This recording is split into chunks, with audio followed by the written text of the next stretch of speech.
নির্বাচনের আগে বড় সাফল্য শাসক শিবিরে। লোকসভা নির্বাচন দোরগোড়ায়। ২০২৪ সালে দেশ জুড়ে লোকসভা নির্বাচন রয়েছে। লোকসভা ভোটের আগে লোকসভা নির্বাচনের দামামা বেজেই গিয়েছে। সময় যত এগোচ্ছে ভোট নিয়ে গ্রাম থেকে শহর সর্বত্রই চায়ের আড্ডা জমে উঠেছে ভোট চর্চার বিষয়।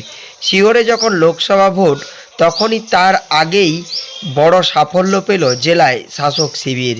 শাসক শিবিরের বড় জয় লোকসভা ভোটের আগে বাড়তি অক্সিজেন জোগালো। আর সেই জয় বা বাড়তি অক্সিজেন এলো সমবায় নির্বাচন থেকে। সমবায় নির্বাচনে বড় সাফল্য লাভ করলো রাজ্যের শাসক দল।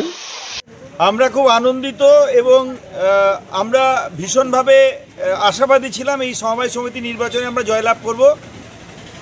তবে এটা একটা লক্ষ্য করার বিষয় আছে, এই সমবায় সমিতির যারা ভোটার মূলত যে 3টি ওয়ার্ড থেকে তারা ভোট দেন, সেই 3টি ওয়ার্ডে আমরা পুরসভা ভোটে জয়লাভ করতে পারিনি।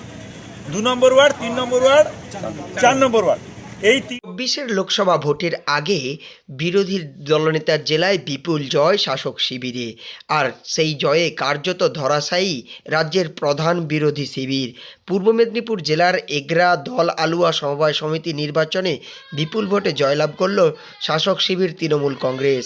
সমবায় সমিতির মোট 50টি আসন আর মোট ভোটারের সংখ্যা রয়েছে ১,২৬৪ জন। তার মধ্যে ১২৫০ জন ভোট দেন। আর এই ভোটের ফলাফলে জানা যায় শাসক শিবির মোট 50টি আসনের 43টি আসনে জয়লাভ করেছে। এক প্রকার নিরশঙ্কু প্রাধান্য বজায় থাকলো ওই সমবায় শিবির। মানুষ উন্নয়নের পাশে আছে, একটি কথাই বলবো, আগের বোর্ড উন্নয়ন করেছে, মানুষজনকে দেখিয়ে দিয়েছে যে উন্নয়ন করলে ভোট পাওয়া যায়। সেই উন্নয়নের স্বার্থে আজ আমাদের যে প্যানেল আমরা দিয়েছিলাম, সেই প্যানেল আমাদের বিপুল ভোটে জয়লাভ করেছে। আমি আশাবাদী এবং এই এলাকার জনগণের কাছে আমি এগরার শতবর্ষ প্রাচীন দল আলুয়া সমবায় সমিতির নির্বাচনে শাসক শিবির জয়লাভের পর কার্যত উচ্ছ্বাস ফেটে পড়ে দলীয় কর্মী ও নেতাদের মধ্যে। উচ্ছ্বসিত আবিরে ভেসে যায় দলীয় নেতাকর্মীরা। যদিও এই জয়কে খুব বেশি প্রাধান্য দিতে নারাজ বিরোধী দলের শিবির, কারণ তারা জানান যে লোকসভা ভোটে এর কোনো প্রভাব পড়বে না। লোকসভার ভোটের প্রেক্ষাপট সম্পূর্ণ আলাদা। তবুও প্রাসঙ্গিক এই লোকসভা ভোটের আগে সমবায় নির্বাচন। প্রসঙ্গত পূর্ব মেদিনীপুর জেলার বিভিন্ন সমবায় নির্বাচনে ভোটের আবহ সৃষ্টি হয়েছে। পূর্ব মেদিনীপুরের এগরা থেকে সৈকত সিংয়ের রিপোর্ট, লোকাল 18 বাংলা।